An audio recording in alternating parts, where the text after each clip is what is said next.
Merhaba arkadaşlar, yepyeni haberlerle karşınızdayız. Fahriye Evcen ile Burak Özçivit boşanıyor mu? Instagram paylaşımı ayrılık iddialarını tetikiledi.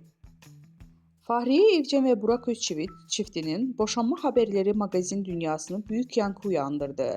Evcen'in Instagram'daki son hareketi ayrılık söylentilerini alevlendirdi. Peki ünlü çiftin arasındaki bu iddialar doğru mu? İşte merak edilen ayrıntılar. Fahriye Evcen Instagram hesabının profil kısmında soyadının Özçivit olarak güncellemeyi bir süredir kaldırdı. Bu hareket ayrılık söylentilerini tetikiledi ve takipçileri arasında boşanıyorlar mı sorusunu gündeme getirdi. Ancak kısa süre sonra Evcen'in yeniden Özçivit soyadının profilinde kullandığı görüntülendi.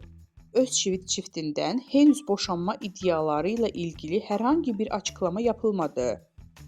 Bu gelişmelerin ardından ünlü çiftin ilişkilerine dair yorumlar sosyal medya hesabında hızla yayıldı.